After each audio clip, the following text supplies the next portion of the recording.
Hi folks, I'm Ashraf Ingora. I'm a language and soft skill trainer, life business and parenting coach. English breakfast with Ashraf में आज हम देखेंगे जोर पर जोर। जो अभी हम इम्फेटिक बनाने के इम्फेसाइज करने के लिए जो सेंटेंसेस देख रहे हैं उनके स्ट्रक्चर्स देखें। कुछ सेंटेंस स्ट्रक्चर्स को इम्फेटिक बनाने के लिए noun after noun plus verb का प्रयोग किया जाता है। जैसे building after building was collapsed, इसका मतलब इमारत की इमारत ढह गई, मतलब पूरी इमारत ढह गई। इस तरह village after village was submerged, इसका मतलब गांव का गांव जलमग्न हो गया, बाढ़ की वजह से पानी बहुत गिरा उसकी वजह से। इस तरह टाउन आफ्टर टाउन डिवास्टेटेड, शहर का शहर उजड़ गया। Failure after failure she suffered, इसका मतलब नाकामी पे नाकामी वह सहती गई। Profit after profit he made, लाभ पे लाभ वह कमाता गया। Honour after honour was shared, इसका मतलब सम्मान पे सम्मान मिलता रहा, मतलब बरसता रहा। कॉमेडी आफ्टर कॉमेडी कंटिन्यूड, हास्य पे हास्य जारी रहा। ट्रेजेडी आफ्टर ट्रेजेडी ही सफर्ड, त्रासदी पे त्रासदी वह सहता रहा। Problem after problem was solved, समस्या पर समस्या सुलझाई गई। लाई आफ्टर लाई वॉज टोल्ड, झूठ पर झूठ बोला गया। Guest after guest started coming, मेहमानों पे मेहमान आते रहे। सिन आफ्टर सिन वॉज कमिटेड, पाप पर पाप किया गया, मतलब लगातार का सेंस है। Death after death was seen, मौत पे मौत देखी गई, मतलब कंटिन्यू मौत देखी गई। इस तरह कुछ सेंटेंस स्ट्रक्चर से सिंगुलर नाउन प्लस ऑफ, जिसका अर्थ होता है का या की, प्लस प्लूरल नाउन का इस्तेमाल करके वाक्य को इम्फेटिक बनाया जाता है। हिंदी के सेंटेंसेस में प्लूरल नाउन पहले आता है और सिंगुलर नाउन बाद में आते हैं। इनकी इंग्लिश स्ट्रक्चर्स को देखें। Subject plus verb plus singular noun plus of plus plural noun. देखिएगा, he is a hero of heroes, वह नायकों का नायक है।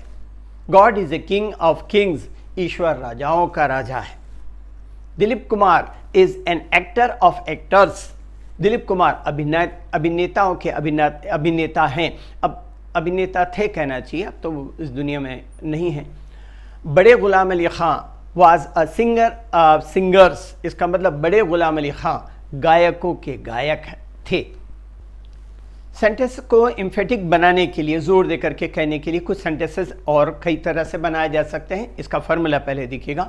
Subject plus is plus both plus noun plus and plus noun. दूसरा इसका स्ट्रक्चर है subject plus serves plus both plus as plus noun plus and plus noun. Example देखिएगा, apple is both a food and a medicine, इसको हम दूसरी तरह कह सकते हैं apple serves both as a food and a medicine. इसका मतलब सेब भोजन का भोजन है और दवा की दवा, मतलब सेब भोजन का भी काम करता है और दवा का भी काम करता है। उसी तरह it is both a room and an office, या it serves both as a room and an office, या कमरे का कमरा है और ऑफिस के ऑफिस। इस तरह he is both a lyricist and a singer, या इसी को दूसरी तरह कह सकते हैं he serves both as a lyricist and a singer, मतलब वह गीतकार का गीतकार है और गायक का गायक। I am both a director and a speaker, या हम कह सकते हैं I serve both as a director and a speaker, मैं निर्देशक का निर्देशक हूं और वक्ता का वक्ता। कुछ सेंटेंस स्ट्रक्चर में ईच एंड एवरी शब्द का प्रयोग करके सेंटेंस को इम्फेटिक बनाया जाता है या बनाया जा सकता है। फॉर्मूला देखें, subject plus verb plus in और at plus each and every plus noun. Sentence देखिएगा, there is a God in each and every particle, कण कण में या हर कण में ईश्वर है।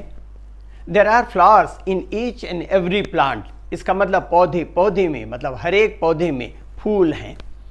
There is disaster in each and every village, इसका मतलब गांव गांव में, मतलब हर एक गांव में तबाही है।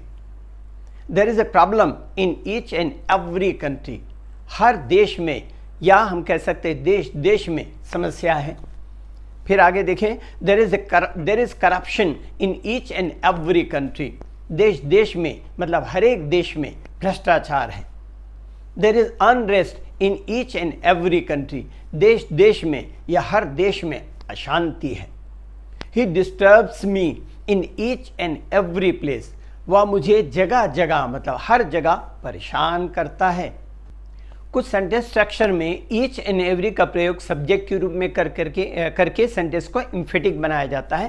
पहले फार्मूला देखिए, each and every plus noun plus verb plus other words.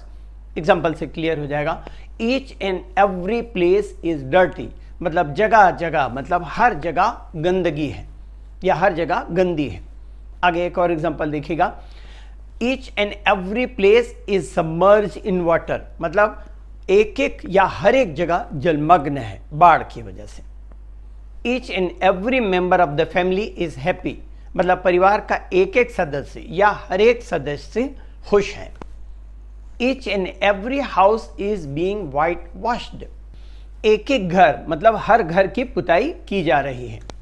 Each and every drop of water must be saved, एक एक बूंद मतलब हर एक बूंद को पानी को बचाया जाना चाहिए। Each and every child is chair is occupied, इसका मतलब एक एक कुर्सी या हर एक कुर्सी पर कब्जा कर लिया गया है।